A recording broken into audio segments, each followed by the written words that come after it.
Good morning. Welcome to my kitchen. I was just fermenting a bunch of stuff and I was like, well, why don't I video this? This is so easy. This is so easy. This is my number one hack for harvests and preservation. Here's what I do. I collect little things in baggies. Fennel, garlic scapes. I had some radishes. I had these tiny little onions. They're actually like a scallion that kind of bulbed up a little bit. They're a purple bunching onion. And so I've got those. Those were in a little baggie. I've got some garlic that I've been saving up. This came from a really young garlic that I harvested, so that's been in the fridge for a while. And then I have a lot of cilantro. When you're fermenting, you can basically just ferment. You don't need an actual recipe. It is wonderful to have a great fermenting cookbook. Get one. I'm not saying don't, but if you just need like the down and dirty, this is what you can do. You can collect these little odds and ends, and then you can decide kind of what you're looking to do. So for us, fish tacos are one of our favorite things to eat ever. And Chloe and I feel like no fish taco is complete without fermented radishes on top. So I'm gonna do something a little fancier this time than just fermented radishes. And I'm going to add the garlic scapes, the garlic, some cucumber, the fennel. I don't know, I'm just gonna put a bunch of stuff in there and we'll just make a lovely topping to go over the fish tacos. And you could obviously put this on anything. I eat this with a scoop of eggs, scrambled eggs. You could just put this on toast. A piece of toast would be lovely. This would be great with like, I don't know, you could do this like over a pork loin when you serve it. You could add this on top, add potato pancakes. Like you could just, it's just good. It's just really, really good. So in stark contrast to canning, water bath canning, pressure canning, which takes a lot of setup, sterilization, stations, like the whole thing, and a lot of time. And I love canning. Fermenting, you only have to do one thing, one basic thing. 2 tablespoons of salt, whatever salt you want to use. I use pink Himalayan sea salt. You can use like a Redmond sea salt. Into 6 cups of water. So 6 cups of water to 2 tablespoons of salt. So obviously you could do 3 cups of water to 1 if you're making less. I'm making up a huge brine if I don't use it all right now for what I'm doing, because I'm just going to try to ferment the heck out of anything that's straggling in there. Then I'll just put this in the fridge and use it another time. But you can usually find things around end of July that you can ferment. Get it warm, I add the salt, I mix it in, I let it sit for a while. The salt will dissolve, and even if it doesn't, it's fine. It'll work its way in as it's fermenting. Now, the other thing you could do is a lot of things you don't add the brine, you just add salt and they release juices. So things like tomatoes and cabbage, things that are going to release a lot of their own juices, you typically don't add the brine, you just add the salt and it creates its own brine. For this, I'm going to be adding the brine. The cucumbers might give off a little bit of water, but for the most part, what I'm using here, it's all things that I would put a brine on. I have radishes, and this is filling up, I don't know, not quite half of the quart jar. And then I've got some cucumber that I've already chopped up, and I'm going to put in there. And now I just need to chop my onion and my garlic, and then if I can fit any fennel in, I may not be able to, so I may just put cilantro. I'm kind of going with a half moon slice for the onion, and then I went for like the circle, the disc shape for nice and thin for the radish, and then the cucumbers I just kind of give a classic dice to. I like having different shapes, but you might want things to be a little bit more uniform. You do you. And then the garlic, I'm just gonna thinly slice, get that in there. You can, when this is done, I can put it out and I can chop it even finer if we want it to be even finer. Okay, so there's the onion, the garlic, the cucumber. Get a little cilantro.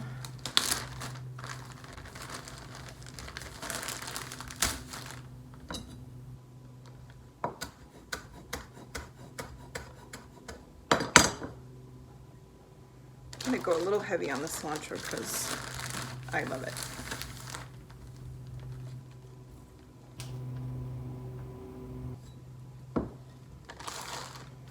And I'm gonna add a few garlic scapes. We are gonna ferment some of these garlic scapes after this, but I mean, they're here, they're wonderful. I think they'd be so good on a fish taco.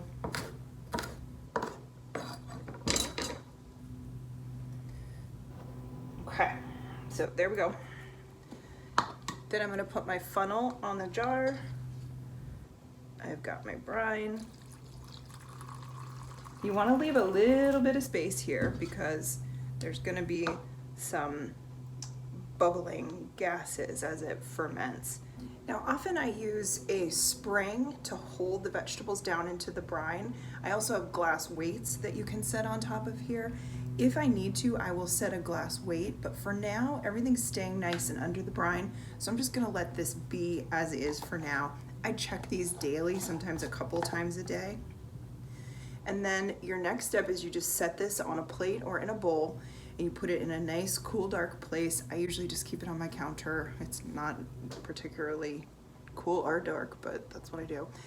And then this, in 2 weeks, maybe less, maybe more, will become the most delicious topping for fish tacos that you have ever had. Amazing, amazing. Just, I promise you, fermented radishes, beyond. While I'm doing this and I have all this brine, I'm gonna go ahead and just start filling jars. And I was thinking I would do some of the fennel and then I would do some of the garlic scapes. I also have this broccoli. I've never tried fermenting broccoli, but I'm curious about it because this is literally, you wanna see my broccoli harvest? Imagine some people get big heads of broccoli. This is my biggest head of broccoli. And this is my smallest head of broccoli. This is broccoli for me. I planted it in a really bad row, which is near a tree, and I think it's getting just completely zapped of all nutrients, and that's disappointing, but we'll eat the broccoli leaves and it'll be fine. I'll try again in the fall with fall broccoli, but yeah, that's my broccoli. So maybe broccoli and fennel and garlic, I don't know. You can just play with this. Now, if you want, you can add other things. You can add peppercorns, mustard seed. Oh, maybe, you know what? I have allspice berries. I think I might add some allspice berries. What else do we have? We have dill seed. We have cloves. You can add cloves. You can add red pepper flakes if you want spicy. Here's some peppercorns. Yeah, that's good.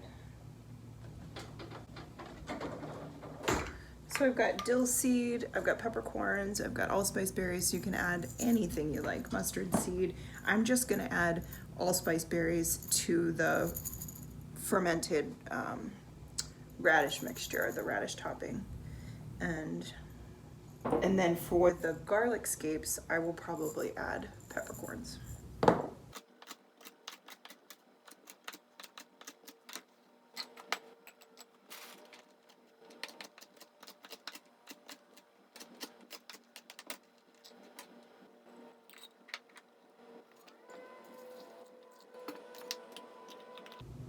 I would love to say it's any more complicated than that, but it's not. I have only had things go bad fermenting them when I haven't used enough salt. So don't be shy on the salt. It's actually what makes this whole process happen. So you have the, whatever it is, like the microbes or the little organisms that are on the raw food and the salt, and it comes together and it creates magic. You don't even need to know the science, just know it's magic.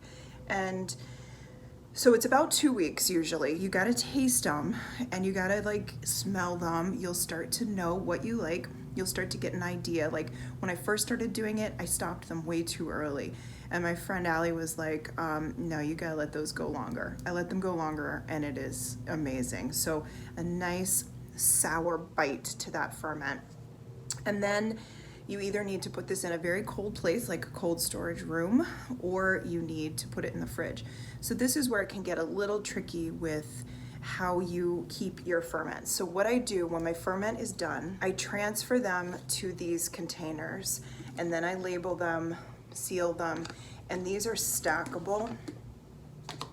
So I have one section in my refrigerator, a big section actually, that's all for ferments. When I just have these little odds and ends, then it's just like one jar here, one jar here. I'm only getting like 1 cucumber per cucumber plant, so then I have to be really clever about what I'm doing with those cucumbers, unless the kids eat them. And so fermenting is really the best idea. Okay, you see how easy that was? It took me like literally 3 minutes to get the stuff in the jar. The only preparation I did was that water ahead of time, getting the water and the salt ready to go ahead of time. And then these just go sit and chill out.